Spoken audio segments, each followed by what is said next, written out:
नमस्कार, मी नवनाथ आणि तुम्ही पाहताय पुणे लोक. आत्ता आपण मोहसिन शेख यांच्या कार्यालयामध्ये आहोत, ज्यांनी काल परवा राष्ट्रवादी शरद पवार गटातून काँग्रेसमध्ये प्रवेश केला आहे.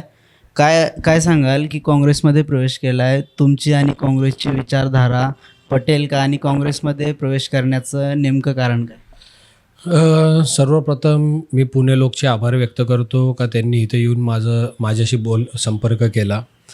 ॲक्च्युली काँग्रेसमध्ये मी आमचे जे माजी शहर अध्यक्ष प्रशांतदादा जगताप यांनी आणि मी आमचे आणि पूर्ण सहकारी टीम हे सर्वांनी पक्षप्रवेश काँग्रेसमध्ये याच्यामुळे केला कारण की ते सेक्युलर विचारधाराचे. दुसरं कारण त्याचं म्हणजे एक हे का आपलं तुतारी जे शरद पवार पक्षाचे जे चिन्ह होतं तुतारी, ज्यावेळेस आम्ही जेव्हा गेलो होतो तर त्यावेळेस काय ते अलायन्सच्या हिशोबाने जे अलायन्स म्हणजे जे आम्ही प्रत्येक वेळेस प्रशांतदादा झाले, आम्ही भाजपच्या विरोधात आंदोलन केलेत, भाजपच्या विरोधात मोर्चे काढलेत आणि घडियाळ जे आहे पक्ष हे भाजपला ॲक्च्युली अलायन्समध्ये असल्यामुळे भाजपच्या अलायन्समध्ये असल्यामुळे ते मग ते ह्यांच्या अलायन्समध्ये ते सांगत होते का बोले अलायन्स तुतारी आणि घड्याळ हे जेव्हा एक होत होते तर त्यावेळेस मग आम्ही बोलले की जेव्हा ते एक होणार असेल तर म्हणजे घड्याळ आणि तुतारी म्हणजे असं जाओ का असं जाओ म्हणजे ते एकच आहे. त्या दृष्टिकोनाने आम्ही मग विचार केला त्या गोष्टीचा आणि काँग्रेसच्या वाटेवरती आम्ही गेलो. आणि मी जोपर्यंत असेल हे आयुष्यात काँग्रेस पक्षामध्येच राहणार आहे आणि काँग्रेसच्याच विचारधारावरती चालणार आहे. संविधानाला मानणारा एक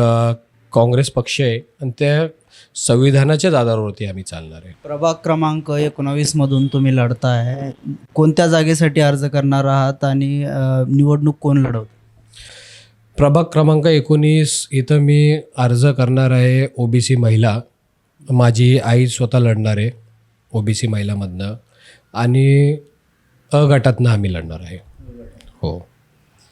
तुमची रणनीती कशी असेल, म्हणजे आता निवडणुका सुरुवात होत आहेत, अर्ज कधी भरणार आहे आणि त्यानंतरच्या प्रचाराची रणनीती कशी असणार? आता अर्ज भरायचं तर जसं आता ते आमचे वरिष्ठ जे पक्षाचे आता प्रशांतदादा जगताप आणि इथं अरविंद शिंदेचे पुणे शहराचे शहर अध्यक्ष मोहनदादा जोशी यांनी जशी रणनीती ठरवली असेल त्या पद्धतीने आम्ही अर्ज भरण्याची प्रोसिजर करू.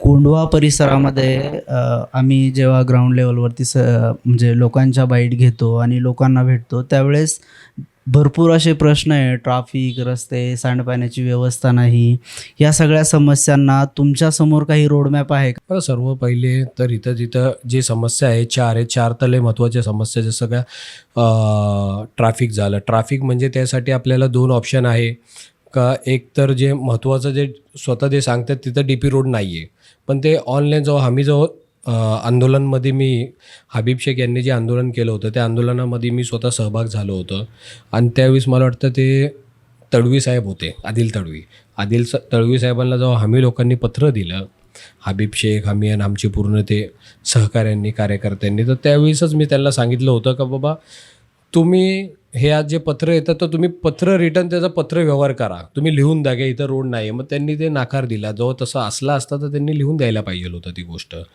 एक क्लिअर दिसतंय का एकदम खोटं आहे आणि खोट्या पद्धतीने हे लोकांना फक्त फसवण्याचं काम करत आहे. दुसरी गोष्ट, ह्यांनी एक 5 वर्ष 8 वर्ष जे काही यांनी 5 वर्ष तर कालावधी काढलंच, पण 8 वर्ष झाले प्रशासन म्हणजे इलेक्शन होऊन, त्यावेळेस यांनी काय नियोजन केलं आहे किंवा कसल्या पद्धतीने यांनी काम केलं आहे ते तिथले प्रत्येक लोकांना माहिती. ती गोष्ट काय यांनी काम केलं आहे.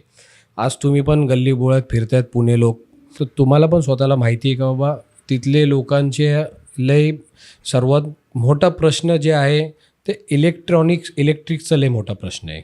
लाईटीची समस्या भरपूर आहे, रस्त्याची समस्या भरपूर आहे, गार्बेज तिथं चौकात ते असं पसरलेलं आहे का तुम्ही स्वतः तिथं आज तर तुम्ही मला वाटते फक्त अर्ध्या इथं गेल्यात तुम्ही अशरफनगर ह्या भागात जावा, नवाजिश पार्क ह्या भागामध्ये जावा, अजून वरती मिठानगरच्या वरती तुम्ही गेले, जसं तुम्ही वरती जात जाणार तसे तुम्हाला म्हणजे वेगवेगळे समस्या आहे.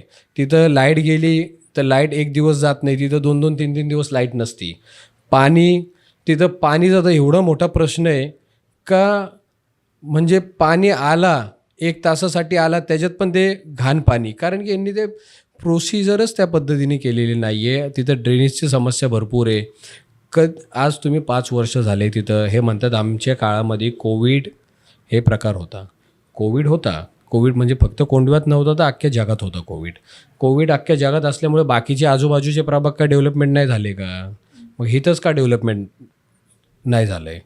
तर काय सांगायचे भरपूर कारणं आहे. ह्यांना कामच करायचं नव्हतं, तर त्या पद्धतीने हे बाकी बी 4ही नगरसेवक त्या पद्धतीनेच काम करतात आहे. पण हे जे आमचं प्रोव्हिजन पुढचं असं आहे का लोकांचे सर्वात पहिले आम्ही जे मुद्दे करणार आहे, रस्त्यासाठी आमचा DP प्लॅन तयार आहे. माझा कन्स्ट्रक्शनचा माझा व्यवसाय आहे. तर त्या पद्धतीने एकदा मी आमचे जे इंजिनियर आहे, आता मी ऑन रेकॉर्ड नाव नाही घेऊ शकत, पण ते इंजिनियरला मी स्वतः एकदा घेऊन गेलो होतो का बाई तर साधारण पूर्ण कोंडव्यातले ड्रेनेज लाईन आपल्याला जेव्हा चेंज करायची तर आपल्याला किती खर्च लागेल, किती इथं बजेट टाकायला लागेल. तर त्यांनी साधारण सांगितलं होतं एक कमीत कमी मुसीनबाई इथं 8 ते 10 कोटी रुपये तरी आपल्याला बजेट लागेल पूर्ण ड्रेनेज लाईन. मी बोललो 8 ते 10 कोटी रुपयामध्ये होईल का? 100% होईल. आज एक नगरसेवकला 5 कोटी रुपयेचा बजेट असाच भेटतो. पण आता इथं 4 नगरसेवक म्हणजे वर्षाला यांना 20 कोटी रुपये भेटत असेल तर तुम्हीच बघा 5 वर्षाचे. ते बोलले 5 वर्षामध्ये 2 वर्ष कोविड होता, पण 3 वर्षाचंच बजेट बघायला गेले त्यांना 60 कोटी रुपये तर त्यांचे 80 कोटी रुपये तर असेच झाले ह्यांचे. ते पैसे कुठं गेले हे लोक विचारणार ना त्यांना त्या पद्धतीने. तर त्याच्या पण आम्ही प्रोव्हिजन करून ठेवलेलं आहे. सर्वात महत्त्वाचे म्हणजे पाणी, लाईट, ड्रेनेज, रस्ते हे 4 मुद्दे तर आम्ही घेऊन जाणारच आहे. आज जसं पुण्यामध्ये कमला नेहरू हॉस्पिटल आहे, ते हॉस्पिटल आज इथं आपल्या इथं जे खतीचं हॉस्पिटल त्यांनी तयार केले, ते हॉस्पिटल म्हणजे काय ते क्लिनिकसारखं तयार केलेलं आहे त्यांनी. तर त्यालाच आपण कसे मोठ्या पद्धतीने आपण काय फॅसिलिटी त्यांना देता येईल आपल्या लोकांना, तर त्या पद्धतीने आपण एक कमला नेहरूसारखं हॉस्पिटल इथं तयार करण्याचा प्रयत्न 100% करू. 19 नंबर प्रभागामध्ये काँग्रेस किती जागा लढवत आहे आणि काँग्रेस म्हणजे सगळ्या जागा लढवून तुमची रणनीती त्यांच्यासोबत म्हणजे कशी असणार आहे? जे काही पूर्वीचे काँग्रेसी कार्यकर्ते होते ते तुम्हाला कशा पद्धतीने ॲडजस्ट करतील? कारण तुम्ही आत्ताच काँग्रेसमध्ये आलाय, लगेच उमेदवारी आणि याच्यावरती त्यांचं शी चर्चा झाली होती. नाही, ते आता वरिष्ठ लेवल जे आहे ते त्यांना समजवणार. आम्ही पण त्यांना विश्वासातच घेऊन काम करणार, कारण की ते काँग्रेस या पक्षातले सिनियर लोक आहे आणि ते काँग्रेस या पक्षातले जुने सहकारी आहे, जुने कार्यकर्ते, तर त्यांना विश्वासात घेऊन आपण पुढं कामाला लागू. काय सांगाल दादा की आता निवडणुकीची संपूर्ण हे झाली आहे, किती टक्के तयारी झाली आहे पूर्ण आणि अर्ज भरण्याची प्रक्रिया कशी असणार आहे तुमची? आता जसं का प्रशांतदादा आमच्या संगत आज संध्याकाळी बसून रणनीती पुढची आखणार आहे आणि त्या पद्धतीने आम्ही रॅलीचं मोठ्या प्रमाणे आम्ही नियोजन ऑलरेडी केलेलं आहे. फक्त आपल्याला AB फॉर्म हातात घ्यायचं आणि पुढं भरायला जायचं आहे. तर त्या फक्त आमचे वरचे वरिष्ठ अधिकारी जे आहे, वरचे जे वरिष्ठ लेवलचे जे पदाधिकारी आहेत त्यांनी फक्त आम्हाला आदेश द्यायचा. आमची पूर्ण रणनीती ठरलेली आहे. आपल्यासोबत मोहसिन शेख होते, ते उद्या अर्ज भरतील अशी जवळजवळ शक्यता आहे. त्याच्यानंतर वरून जसा काही आदेश येईल त्यानंतर त्यांची पुढची संपूर्ण तयारी झालेली असेल असं ते सांगतायत. अशाच बातम्या बघण्यासाठी बघत राहा पुणे लोक.